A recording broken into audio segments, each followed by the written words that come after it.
Salut Internet, on commence avec ça, une plante toute simple, Nicotiana tabacum.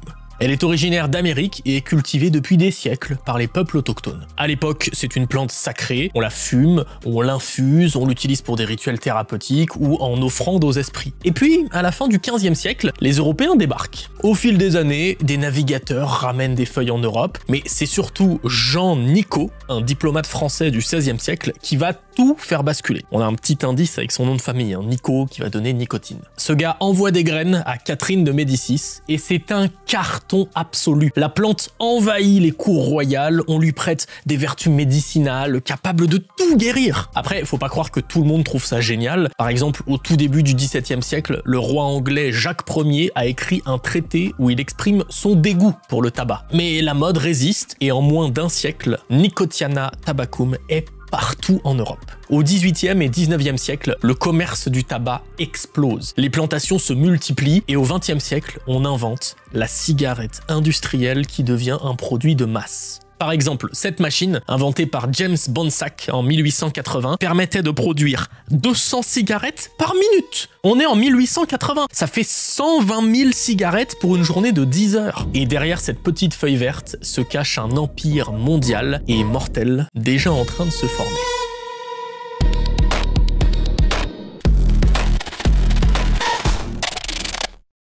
Et ouais, aujourd'hui on change un petit peu les habitudes du format parce que cette vidéo a été réalisée en collaboration avec l'association Demain sera non-fumeur, dans le cadre de leur campagne Rentre dans le game. Leur objectif est simple, sensibiliser les jeunes sur les dangers du tabac. Si vous voulez vous renseigner sur leur campagne, avoir des informations sur l'industrie et tout ce que Rentre dans le game a mis en place pour vous, n'hésitez surtout pas à aller faire un tour sur leurs réseaux sociaux. Voilà, je vous mets toutes les infos en description. Aujourd'hui, on va remonter la route du tabac d'un continent à l'autre pour comprendre comment cette petite plante a conquis le monde et nos cerveaux. Des champs d'Amérique aux usines d'Asie, des cargaisons qui traversent les océans, aux multinationales qui brassent des milliards, chaque recoin de la carte raconte un morceau de cette histoire. Alors messieurs dames, sortez la boussole, on part cartographier le poison le plus rentable de l'histoire. Bienvenue dans Babs.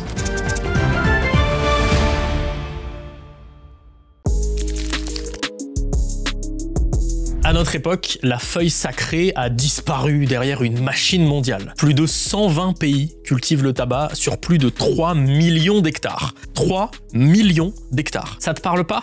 Tu vois la Belgique? La Belgique a fait quasiment 3 millions d'hectares. C'est colossal. Et si la cigarette reste la star de cette industrie, elle est plus toute seule. Les puffs, les snus, les pushs, tout ça c'est la même famille. Les géants du tabac ont juste changé de costume, ils se réinventent pour rester dans le game. Mais avant d'arriver dans nos poches, cette feuille a tout un relooking à faire. Sécher, fermenter, broyer, mélanger, et au centre de tout ça, il y a la nicotine. La fameuse nicotine, une molécule naturelle qui agit directement sur le cerveau et qui rend accro très rapidement. Déjà rien que ça c'est pas glorieux. Et en plus les industriels ont poussé le vice encore plus loin. Ils ont ajouté des sucres, de l'ammoniac, des additifs, des arômes pour adoucir le goût, accélérer l'absorption de la nicotine. Ça crée donc un produit agréable et beaucoup plus addictif que la plante de base. Vraiment, si vous fumiez uniquement de la feuille séchée, c'est pas la même chose. Aujourd'hui, une cigarette contient plus de 7000 substances chimiques, dont au moins 250 reconnues comme toxiques ou cancérigènes.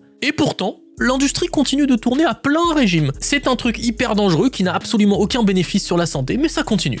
Il n'y a pas de problème. Alors officiellement, tout ça est encadré depuis 2005, tu peux plus faire de publicité, t'as les fameux avertissements sanitaires obligatoires, il y a des taxes de plus en plus élevées, très bien, sur le papier c'est nickel. Mais dans la réalité, sur les 182 pays, plus l'Union européenne, qui ont signé cette convention, peu d'entre eux appliquent vraiment tout. Et c'est là qu'on voit à quel point cette industrie est gigantesque. La feuille qu'on cultive au Malawi ou au Brésil, elle peut finir dans une usine en Europe, emballée en Asie et puis vendue aux États-Unis. C'est une chaîne logistique qui ne s'arrête jamais et qui fait tourner un empire mondial. Selon les estimations, ce marché mondial pèse autour de 1000 milliards de dollars chaque année. Et 5 multinationales en contrôlent plus de 90%. Je veux pas partir sur des délires un peu conspi, mais vous imaginez bien qu'avec autant de fric, il y a moyen de faire un peu pression, ça s'appelle du lobbying, pour ne pas éradiquer cette industrie qui ne sert strictement à rien. Quels sont les pays qui produisent le plus? C'est simple, la Chine, l'Inde, le Brésil, l'Indonésie, les États-Unis et le Zimbabwe dominent un peu tout ça. Le Malawi, lui, a un record un peu triste. En 2023, 434 millions de dollars d'exportation, presque la moitié de tout ce que le pays vend au monde, c'est du tabac. En 2024, on était sur 504 millions pour un seul produit, c'est colossal. Mais évidemment, tout le monde n'en profite pas pareil, bien sûr. Les profits restent concentrés dans les pays riches. Et pendant ce temps-là, les producteurs, eux, sont exposés aux pesticides pour avoir plus de rendement et à la nicotine. Ah bah oui, parce que rien que récolter les feuilles en grande quantité, c'est dangereux. Les ouvriers sont exposés à ce qu'on appelle la maladie du tabac vert. C'est une intoxication à la nicotine. C'est absorbé directement par la peau, surtout quand les plantes sont humides. Le tabac, c'est une industrie mondiale, légale, hyper rentable, quasiment inépuisable. Et si elle continue à prospérer, c'est parce qu'elle a toujours su trouver ses nouvelles cibles, les jeunes. Depuis plus d'un siècle, l'industrie du tabac sait parfaitement comment séduire chaque nouvelle génération. Vous allez voir, c'est flagrant. Dès qu'on creuse un peu, c'est presque terrifiant. Avant, c'était les cow-boys. Regardez comment ils se craquent ça sur le cuisseau, là, et hop, une dernière bouffée avant de canner. Et puis on a eu les mafieux, les danseurs badass, les imposteurs, les méchants dérangés, les hommes de bien aussi, bien sûr, les méchantes ultra stylées, les icônes. Je veux dire, on te vendait pas un produit, on te vendait une attitude, une clope au bec, et d'un coup t'étais beau, t'étais fort, cool, irrésistible. Mais aujourd'hui, le discours a changé. Plus besoin d'attendre de devenir un héros de film. Tu peux être cool tout de suite. C'est coloré, c'est high-tech, c'est sucré, c'est limite healthy cette affaire. Les géants vendent maintenant des puffs, des snus, des push. C'est la même chose que les cigarettes de l'époque, c'est juste rebrandé. Et forcément, ça paraît moins dangereux, alors que le principe n'a pas bougé d'un millimètre. Vous allez voir, ce qui m'a le plus marqué pendant les recherches, c'est les pubs. J'en ai vu des centaines et j'ai dû faire une sélection puisque c'était trop. Si je pouvais, je vous aurais tout mis. La plus vieille que j'ai trouvée date de 1869 où on avait affaire à une chenille d'ours polaire en patin à glace qui fume le cigare. Puis il y a celle avec des enfants et des chatons, hein, toute mignonne, zéro cigarette visible. Si t'as pas le titre, tu captes même pas que c'est une pub pour fumer. Et puis après, ça part en roue libre. On a le Père Noël, les physiciens qui te recommandent ça, les dentistes, les médecins qui te disent que c'est incroyable. Et puis les pubs qui t'expliquent que ça soigne l'asthme. Je suis aussi tombé sur des pubs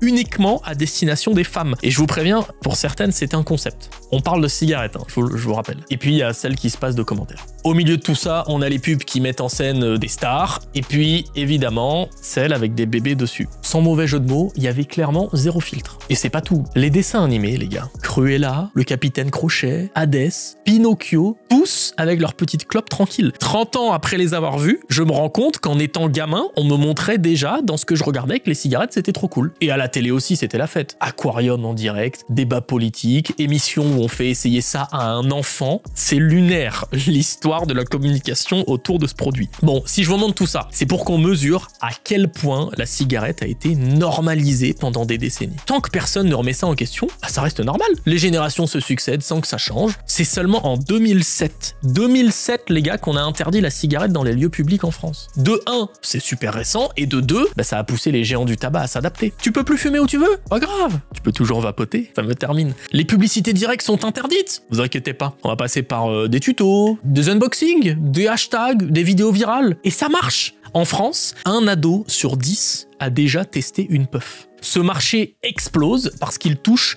pile la génération qui n'a jamais vu la cigarette comme quelque chose de banal, mais qui est très réceptive à toutes les nouveautés et alternatives qu'on peut lui proposer. C'est un peu bateau, j'ai l'impression d'être un boomer de vous dire ça, mais oui, les jeunes là, à notre époque, pour eux, voilà, ils savent que la cigarette c'est mauvais, mais on les bombarde au quotidien de nouveaux produits qui ont l'air cool, qui ont l'air pas aussi nocifs que la cigarette, et ça fonctionne. La mécanique reste la même, c'est juste le produit qui change. On te fait croire que c'est inoffensif pour mieux que tu deviennes accro.